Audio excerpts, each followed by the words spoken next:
How much longer will we have free speech in this country? Certain politicians want to take that right away because it threatens their power. We will discuss. Also, are they controlling the weather for nefarious purposes? Man, we've got an action-packed show for you tonight. Your favorite night of the week, The Deep End on Tim Hatch Live.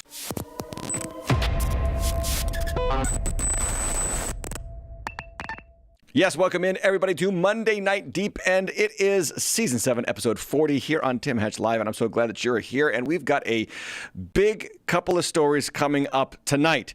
I'm so glad that you're here, 7:30 Monday nights now instead of Tuesday nights, and I'm so glad to have you join me as we await down here in Florida for another hurricane that is bearing down on the West Coast. I mean, the other hurricane, Helene, did not hit Florida, but the storm surge has devastated many parts of the state, and my church and others are helping to alleviate all of the catastrophe. But now we have to wait for a couple of days here to see what's going to happen with Hurricane Milton. Your prayers are appreciated. Let's get our minds off of this, shall we? And I just want to make sure that we're all on the same page. This content is for educational purposes only. But we've got to talk about one thing that is imperative to our democracy, to our republic, to the opportunity for people like me to say what I'm going to say to you, people like you, right now, and it is on the topic of free speech, and that brings me to Deep End News. Deep End News. The news you choose if you could choose news. So there are certain powerful politicians or former politicians who want to take away the right of free speech. Why? Because it threatens the narratives that they want to control. There is news now that Hillary Clinton has called for the end of Section 230. This is a law that will or has been used to keep social media platforms immune from prosecution for the content that they host. So she is talking about this and saying we should look at the state of California, because if we don't curtail what social media companies like YouTube right now, or X, the, unwanted child of the social media platforms right now by the powerful elites, or Facebook or Instagram, if they don't control those platforms, then Hillary says, quote, we lose control, end quote. My question is, Hillary, who is the we? Here she was on CNN discussing just that. Watch. We should be, in my view, repealing something called Section 230, which gave platforms on the internet immunity because they were thought to be just pass-throughs, that they shouldn't be judged for the content that is posted. But we now know that that was an overly simple view, that if the platforms, whether it's Facebook or Twitter X or Instagram or TikTok, whatever they are, if they don't moderate and monitor the content, we lose total control. And it's not just the social and psychological effects, it's real harm. Real harm. When they don't control, social media is controlling what you get to post or what I get to say or how we get to broadcast. This is alarming language from a former first lady and former presidential candidate from the Democrats, that she is concerned about what you hear, because obviously you're too stupid to discern for yourself what you should and should not hear. So it is the government's job to step in and say, no, this is approved content and this is not approved content. Now, friends, this is nothing new. They were doing this suppression of content before the 2020 election. Meta's Mark Zuckerberg came out and said, we're not going to do it this time around. He literally confessed to the fact that the DOJ pressured him and his company, Meta, that time Facebook, to suppress content politically that would have favored the Republican candidate Donald Trump. And this time, just a few months ago, released a letter saying, sorry, we're out, checking out, we're done. Even left-wing commentators like Cenk Uygur of the Young Turks is starting to question all of this free speech attack from the higher-ups of the political left. And that's saying something when Cenk Uygur, I think that's how you say his name, is even raising the alarm about these issues. Why is there a political side of the aisle that wants to control what you can and cannot hear? You have to ask yourself that question. Even if you don't agree with me politically, you have to ask yourself that question. Why does one side of the aisle want to control what you can and cannot hear? Here is uber-privileged, private jet flying climate alarmist John Kerry, who also was almost president, talking about how free speech threatens power for those now in power. Watch. But look, if people go to only one source and the source they go to is sick and, has an agenda and they're putting out disinformation, our First Amendment stands as a major block to the ability to be able to just, hammer it out of existence. So what we need is to is to win the ground, win the right to govern by hopefully having, winning enough votes that you're free to be able to implement change. Now, obviously, there are some people in our country who are prepared to implement change in other ways, and so that's you're really questioning dangerous. really if democracy can survive unregulated social media. I think democracies are very challenged right now, and have not proven they can move fast enough or big enough to deal with the challenges that we are facing. Isn't it kind of interesting that he says this on the heels of Meta's Mark Zuckerberg coming out and admitting that they asked him to suppress certain speech before the 2020 election? Now the Democrats feel the loosening of their grip of power, and now they're going around saying, you know what's standing in the way? Things like, oh gosh, what is it? That terrible First Amendment of the Constitution that provides the opportunity for people to say what they want to say. This moment right here that we're having, free speech. But of course, suppressed somewhat in some ways by Google. And, the algorithm offers you suggestions on what you should hear. If you're watching this content, it is amazing that you're even getting this.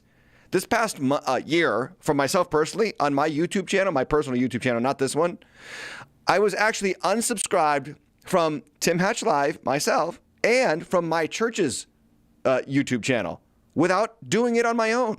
I suddenly wasn't getting notifications on my smartphone about when I was going live or I should know when I'm going live, but when my church was going live. That was kind of alarming to me. Who is unsubscribing me? Who is stopping the notification bell for me personally for watching my own content on the preacher at my church? And suddenly I found myself unsubscribed, not once, twice in the last year by who? Who is in power? Who is making these decisions? You see, every platform that we use right now, it comes from Silicon Valley in the heart of California, left-wing liberal politics. They're the ones controlling the algorithms. They're the ones controlling the narrative with tweaking the knobs on the computers to make sure that you get the content that is approved by certain power players in the halls of power. Here's Bill Gates, ultra rich, writing code for computer programs and stealing ideas from Steve Jobs, saying that free speech threatens getting the news out about vaccines. Watch. We should have free speech, but if you're inciting violence, if you're causing people not to take vaccines, where are those boundaries that even the U.S. Should, have rules? And then if you have rules, what is it? Is there some AI that encodes those rules because you have billions of activity and, if you catch it a day later, the harm is done? Yeah, the harm is done. Like all the harm that people have suffered from taking the vaccine when they shouldn't have, when they were healthy young adults who did not need to deal with blood clots at the age of 35.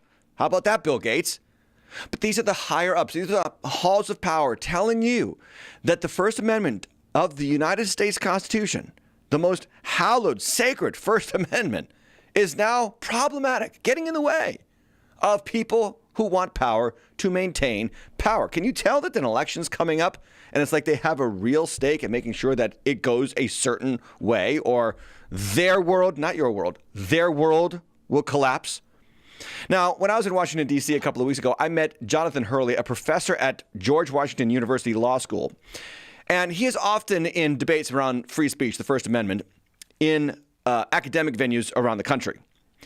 He alarmingly told us, a group of people from the National Religious Broadcasters Association, that he's the only one on the platform usually that still defends free speech in the absolute sense. And he's not even an absolutist. That is, he doesn't believe you should shout fire in a crowded theater. But he's as close as you can get to a free speech absolutist. And he repeatedly finds himself the only one. Well, he wrote a piece about the Harris-Walz administration and how it would be a nightmare for free speech. He writes, the Supreme Court has consistently rejected the claim of Governor Walz, for example, in 2016 Mattel versus Tam decision. The court stressed that this precise position strikes at the heart of the First Amendment. Speech that demeans on the basis of race, ethnicity, gender, religion, age, disability, or any other similar ground is hateful. But the proudest boast of our free speech jurisprudence is that we protect the freedom to express the thought that we hate. Yes, that's called free speech. You cannot eliminate hate speech and still have free speech. Hate speech is free speech. Now, is it neighborly? No. Is it Christian? Absolutely not. As a pastor, I could never support somebody's anti-black or anti-white or anti-Asian, whatever kind of speech. No, there's no room for that in the Christian mouth.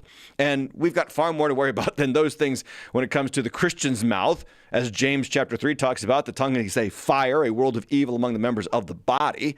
But when it comes to the civil discourse that we enjoy, the freedom to say what you will and not to be prosecuted for it, that's essential to a government that is run by the people, of the people, and for the people.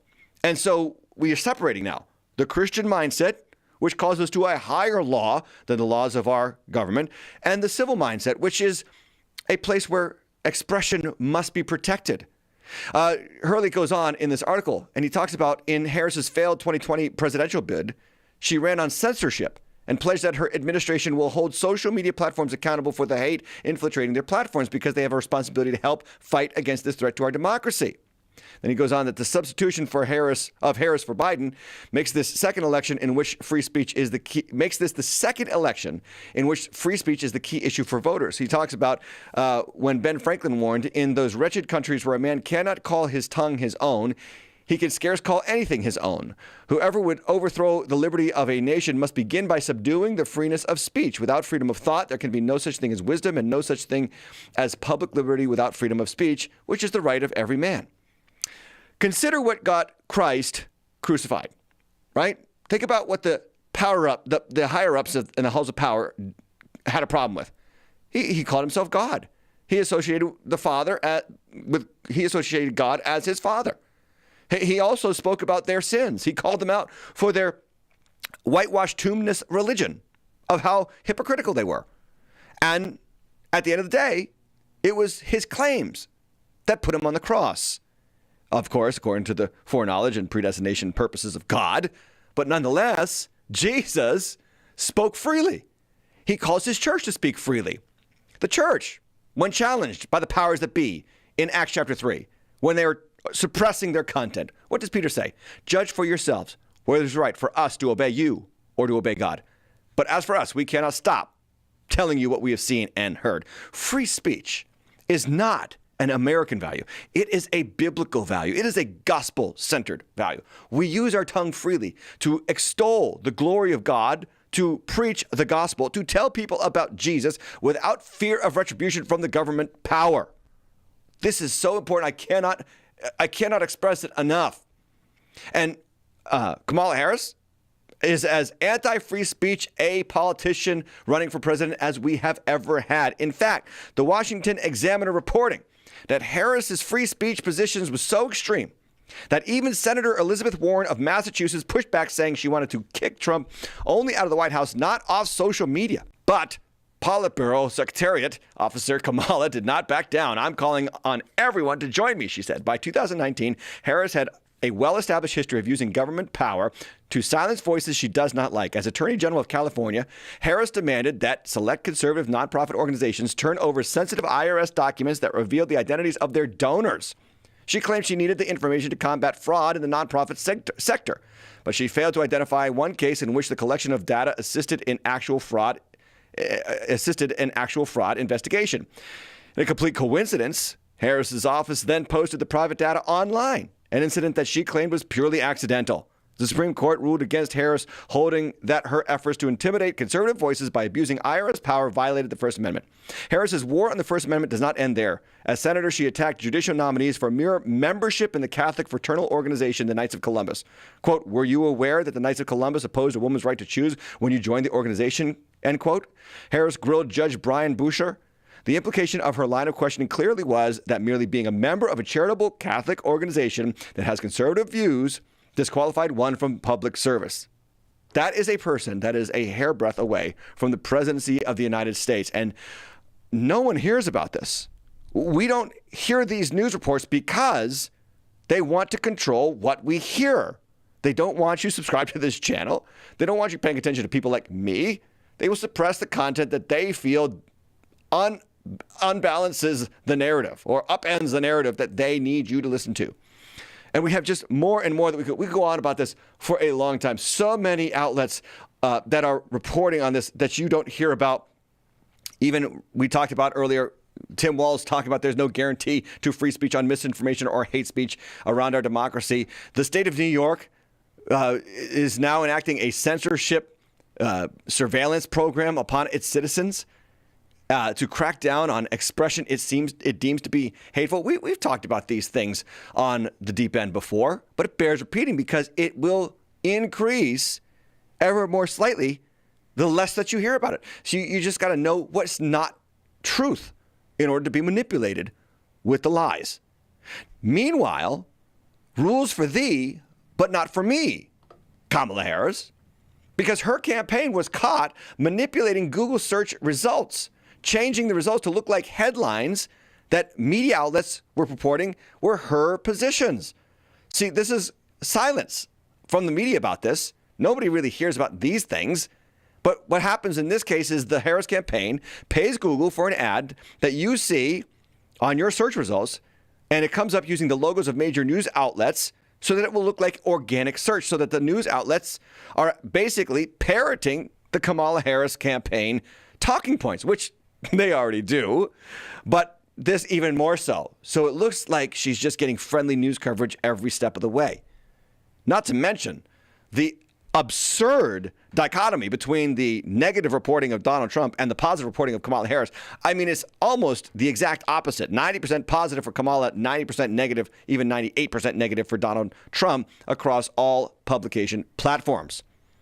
When they have power over what you hear, you don't actually get to hear truth about the candidates that may sway your opinion.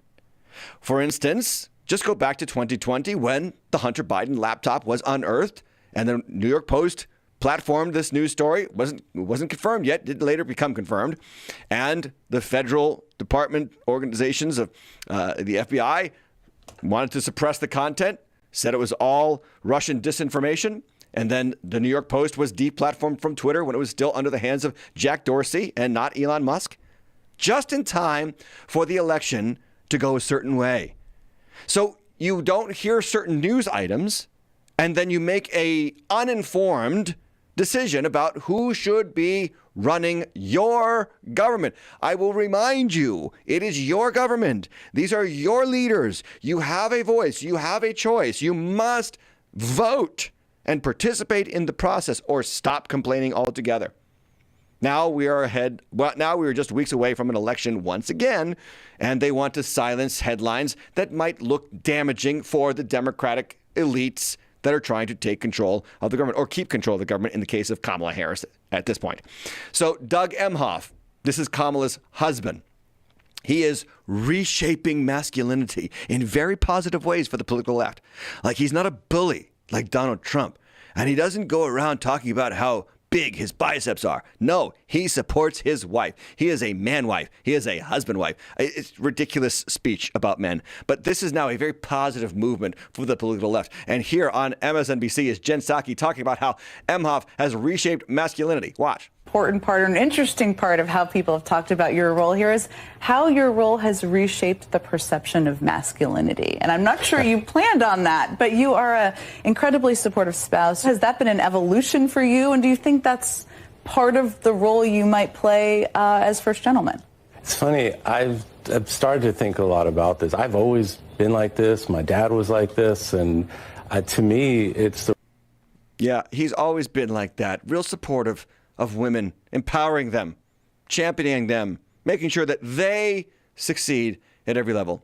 Of course, there is the unfortunate news that he cheated on his first wife and impregnated the house nanny, the children's nanny.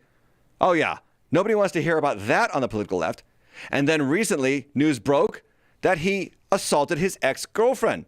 The report explains, this is from the Daily Mail, the report explains that in May 2012, Jane attended, this is his ex-girlfriend, the prestigious AMFAR Gala event near Cannes, France, with Emhoff after receiving tickets from wealthy friends for the star-studded event. However, a close friend of Jane's recalled receiving a distressing phone call from her that night. Jane was hard to hear because she was sobbing in a cab, but she said she had been hit by her date.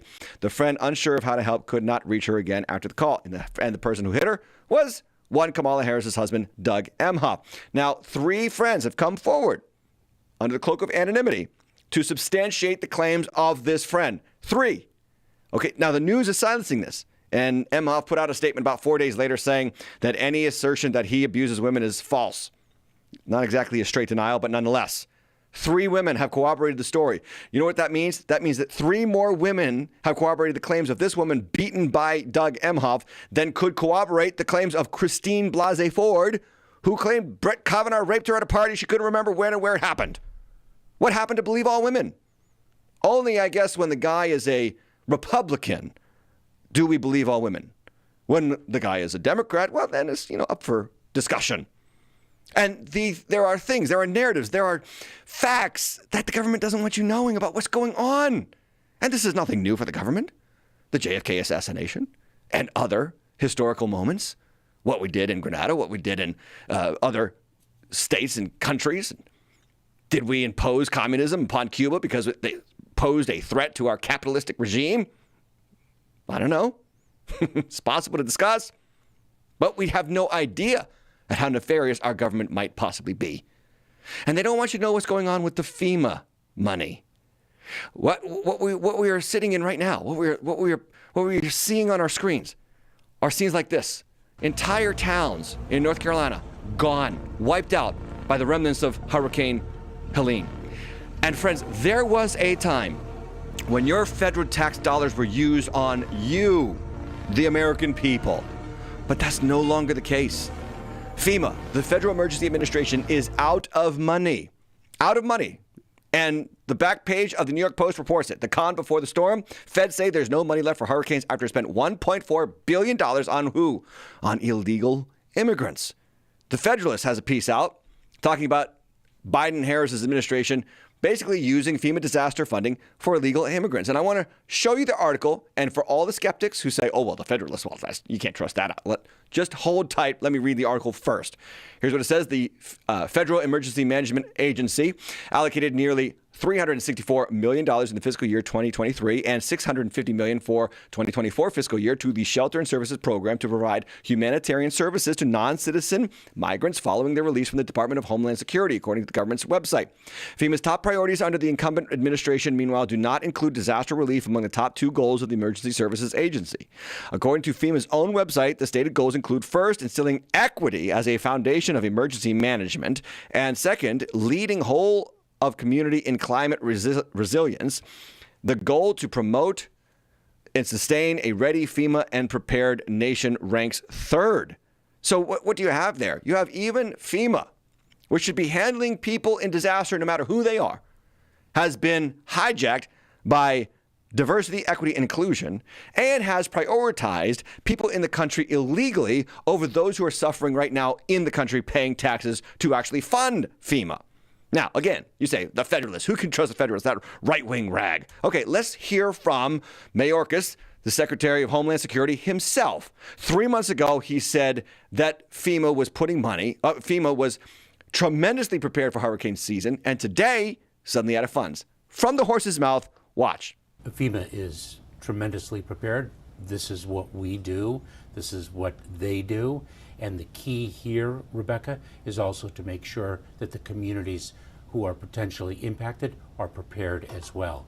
And it's not just hurricanes and wildfires, also extreme heat, which certainly some parts of the United States are already experiencing. Secretary Alejandro Mayorkas sounding the alarm on FEMA funding right after the devastation of Hurricane Helene. Listen. We are meeting the immediate needs with the money that we have. We are expecting another hurricane hitting. We do not have the funds. FEMA does not have the funds to make it through the season. This all comes as the Biden-Harris administration spent over $1 billion from a FEMA program on services for migrants. Yeah, nothing to see here. And if you report this, you are suppressed. In fact, if you report this, you will be met with scorn from the White House press secretary, Karine Jean-Pierre. But thankfully, the internet is forever. Thankfully for X.com and Elon Musk. I will forever be grateful to this man, the South African who came to America and said, we are going to save free speech by buying a platform where it seems to be the only place where you can actually report the news nowadays. So somebody put 2 videos side by side of Karine Jean-Pierre, White House press secretary, talking about the funds for FEMA, where it went, and where she is claiming it didn't go. First video on the left, October 2024. Listen to what she says, and then listen to what she did say back in September of 2022. It's just categorically false. No, Biden did not take FEMA relief money to use on migrants. So FEMA regional administrators have been meeting with city officials on site to coordinate available federal support from FEMA and other federal agencies. Funding is also available through FEMA's emergency food and shelter program to eligible local governments and non-for-profit organizations upon request to support humanitarian relief for migrants. Wow. Wow. I have rarely seen somebody in such a high position right next to the most powerful person on the planet, Joe Biden, being caught in such an enormous lie. And these are the people who tell you that all the other people are lying. It's just insane, the gaslighting that is happening in our country right now around what is truth and what is not truth. It's like Wizard of Oz level people. Don't pay any attention to that man behind the curtain. And we have other examples of people talking about the fact that FEMA money was used on migrants. Here's a report right out of CNN, left-wing haven CNN, reporting on the fact that, yes, Democrat politicians used FEMA funds for migrants. Watch. So now the White House says that for those cities that they know are receiving an influx of migrants, that includes New York City, as you just said, Chicago, and here in Washington, D.C., there is somebody from FEMA, that federal emergency management agency, ready and willing to really help those cities when it comes to management of these influx of migrants, including reimbursing some of those cities. That's a part of the kind of the response that the White House is now giving. Wow. FEMA money going to illegal immigrants, not to people who are suffering in North Carolina right now. We've got reports that the money is already being wasted, that FEMA staff are waiting around in hotels, not being active on the ground. And if you watch the mainstream news, you will see the cleanup job that is being purported by those who are spokespersons, talking mouthpieces for the Democratic Party. In fact, it's time for that little eye-zappy thing from Men in Black. FEMA funds were never used for migrants. Somebody put this image up. FEMA funneling emergency money to aliens. Thought that was pretty funny. And then we're getting the reports, the selfie videos from people in the disaster areas in North Carolina and the surrounding regions of the $750 the government was supposed to give to these families for disaster relief. Guess what? It's a loan. It's a loan that if you don't pay back, the government's coming for your property. Here's a guy on the ground talking about just that. Watch. And it just blows my mind. You know, the level of depravity some of these people are going to go to. So, there is a FEMA man who came on and explained something very serious about the $750 that you guys don't know and that they're not going to tell you. And unless you have a magnifying glass in the contract that they're going to sign during your inspection, you'll never see it. So you're going to hear it from me and hopefully from everybody else who is going to share this shit around. The $750 is a loan. It's not free. They're not giving it to you. It's a loan. And if you don't pay back that $750 loan within a year, they're going to seize your property. So, do not take the money. Doesn't matter how hard you feel life is right now. Don't take it. It is a carrot on the string. Carrot on a string. That's our government hard at work, making sure that hardworking, tax-paying Americans are treated as second-class citizens. Then there's this strategy session on a Zoom call with FEMA officials where a white man says the energy needs to go to LGBTQIA during a tragedy because that group is already struggling so much. Watch. Sparked a few things in my mind, thinking about preparedness and how you said, LGBTQIA people and people who have been disadvantaged already are struggling. They already have their own things to deal with. So you add a disaster on top of that. It's just compounding on itself. And I think that is maybe the why of why we're having these discussions is because it isn't being talked about. It isn't being socialized. We're not paying attention to this community. Thank you so much. Maggie. Thank you. There are a couple of things that are intersecting in my mind here. One of them is the culture of emergency management as an organization, as an industry in the United States specifically, not abroad. This has, and my cat sometimes does this, she gets really loud suddenly, so you'll have to just allow for the little meowing in the background. The shift that we're seeing right now is a shift in emergency management from utilitarian principles where everything is designed for the greatest good for the greatest amount of people to disaster equity. But we have to do more, right? There it is right there. From utilitarian services. In other words, where's the need? Who needs the money? Let's get the money into the hands of the people that are suffering the most. That's over. That's old school. That's bigoted. That's British colonialism. That's Western civilization at its worst. No, we're going to shift our resource allowance structure to say, who are the disenfranchised subcategory groups that really need help because somebody might make fun of them in grade school for being attracted to the person of the same sex? We're going to make sure that resources go to them first. We're going to make sure that resources go to the favored groups by the political power heads right now in the LGBTQIA group, rather than the people who just need help. Remember when Jesus did that? Remember when Jesus reached out to the people who were sexually deviant on purpose because they had been so disenfranchised? Because, that's how you help people. Oh, no. I also remember when he helped the Roman centurion heal his sick servant. I remember when he helped Jairus, the synagogue ruler. He was a religious leader, and he went to Jairus' house to raise his daughter from the dead. Along the way, he helped a woman with the issue of blood.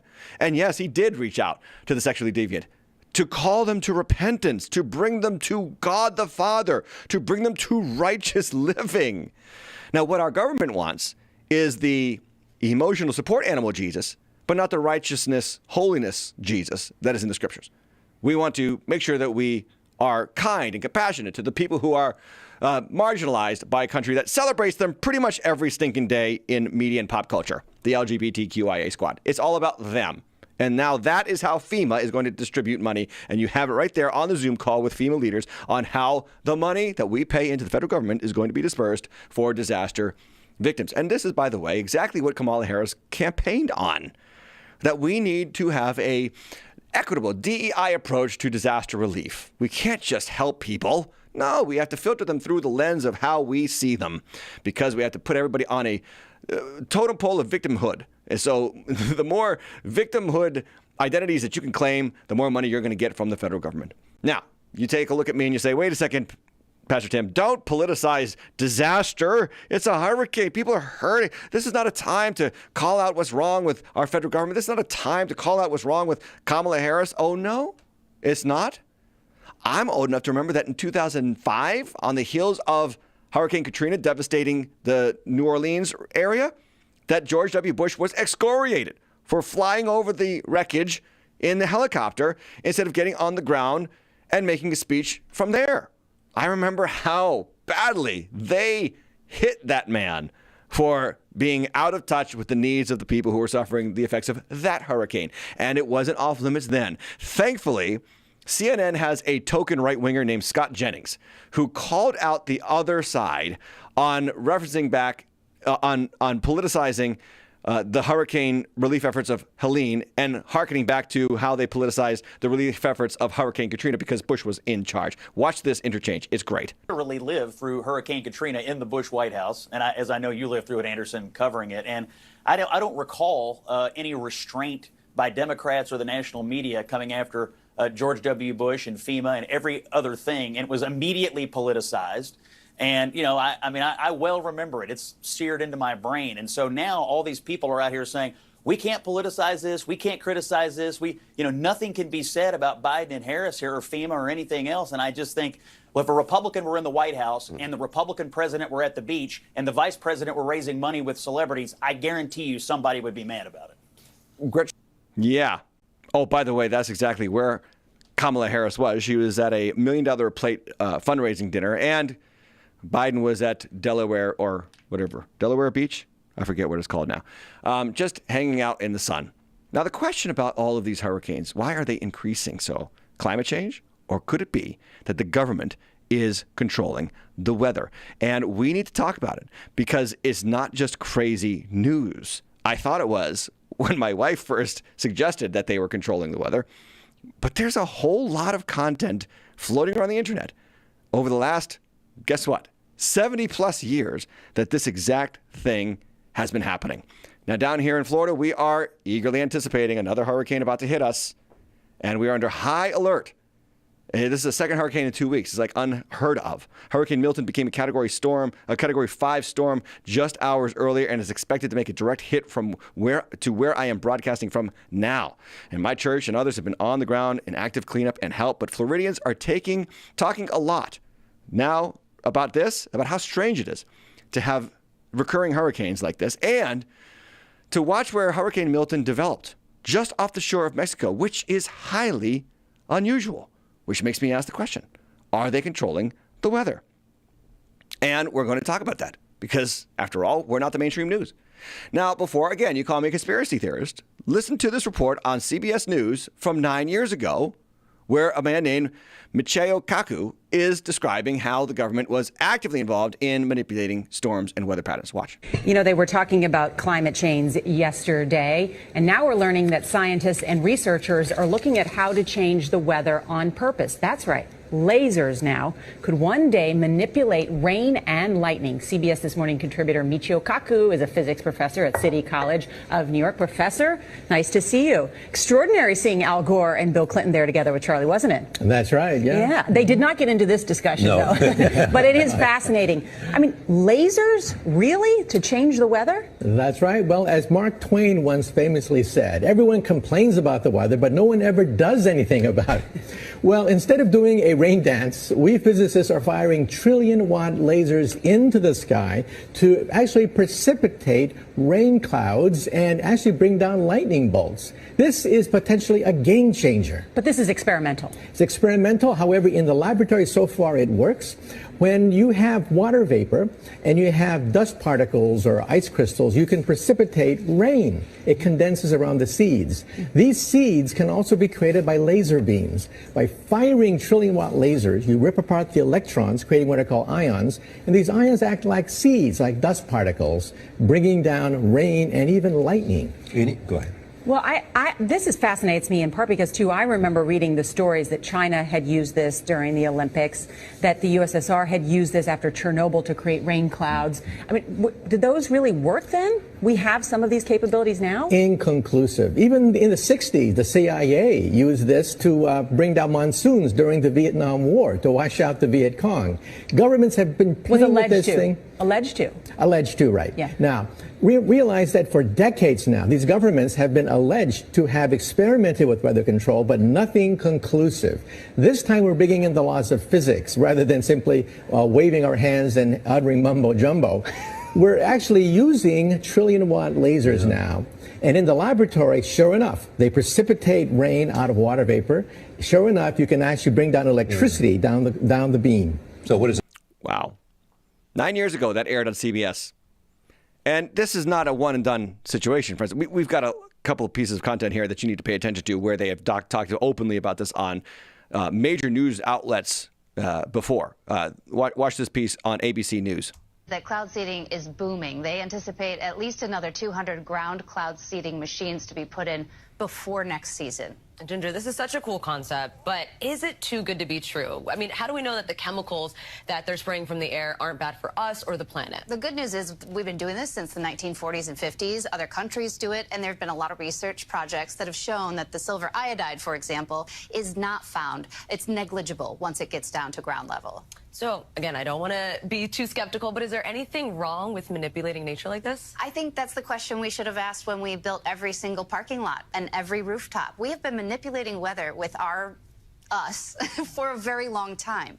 I do think that looking at and continuing research on when these programs get bigger, if it will affect people downstream, that needs to be watched. That needs to be watched, and this hurricane needs to be watched. Much longer than you thought. They have been manipulating the atmospheric pressure and the clouds above us.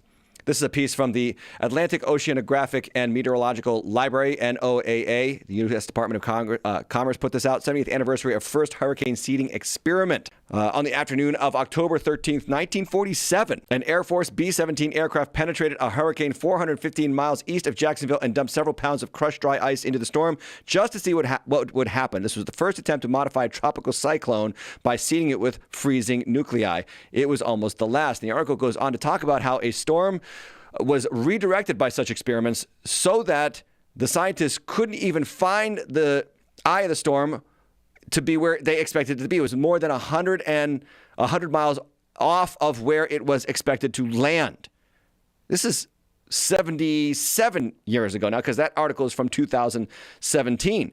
And go all the way back to the times of Lyndon Johnson, talking about this in the 1960s at a graduation ceremony. Watch. The predicate and the foundation for the development of a weather satellite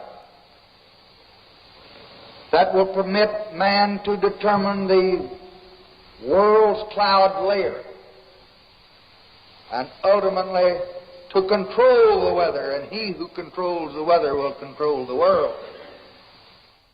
What? This is nothing new. These are not conspiracy theories. And even Obama's director of the CIA, John Brennan, was caught saying the following about what they were doing under his administration. Check this out. Another example is the array of technologies, often referred to collectively as geoengineering, that potentially could help reverse the warming effects of global climate change. One that has gained my personal attention is stratospheric aerosol injection, or SAI, a method of seeding the stratosphere with particles that can help reflect the sun's heat in much the same way that volcanic eruptions do. An SAI program could limit global temperature increases, reducing some risks associated with higher temperatures and providing the world economy additional time to transition from fossil fuels. This process is also relatively inexpensive. The National Research Council estimates that a fully deployed SAI program would cost about $10 billion yearly. As promising as it may be, moving forward on SAI would also raise a number of challenges for our government and for the international community. On the technical side, greenhouse gas emission reductions would still have to accompany SAI to address other climate change effects, such as ocean acidification, because SAI alone would not remove greenhouse gases from the atmosphere. On the geopolitical side, the technology's potential to alter weather patterns and benefit certain regions of the world at the expense of other regions could trigger sharp opposition by some nations. Others might seize on SAI's benefits and back away from their commitment to carbon dioxide reductions. So there you have it from President Obama's CIA director. This is nothing new. By the way, over in Dubai, they can basically tell you whether or not it's going to rain today in Dubai. Watch this. It's going to rain in Dubai today, just so I know. I have to drive back from Abu Dhabi to Dubai. No. It's not raining. It's a sunny day. The UAE government invested more than $20 million in research to start a process called cloud seeding. The UAE performs around 1,000 hours of cloud seeding a year, and it's all controlled by this building in the National Center of Meteorology in Abu Dhabi, where they track the whole process. We met with a cloud seeding expert to explain how the seeding process works. We wait the forecast. When we have a good, chance for a cloud, we send the aircraft to that location. Go under the cloud. In the first stage of the cloud, there is good updraft at that time. Start to release all the salt, and with the good updraft, of course, it will go inside the cloud. The droplets will become bigger and start to rain. The center manufactures a salt substance that helps enhance rainfall. They put them in what they call flares. Now, the question is, if they are able to control the weather, what else can they control about your life? See, what would a government do with that kind of power? And should they even have it? And then the question is, who stands to gain on the weather being manipulated? Like financially speaking, right? There are companies that want to unearth certain materials from our world that could benefit their particular industry. And we need to discuss that. But we've run out of time on the free content. So you're going to have to join us as a dependable member. Check out the dependable membership plans. Basic starts at $10 a month. For $10 a month, you can see the extra content now and find out about the nefarious practices being done right now for controlling the weather. Check out my book, Ending Emptiness, at endingemptiness.com. And leave a review for the podcast over on your podcast app if you are listening. Other than that, that's all we have for the free content. Join us at patreon.com/TimHatchLive right now for the extra content as we continue the show. God bless.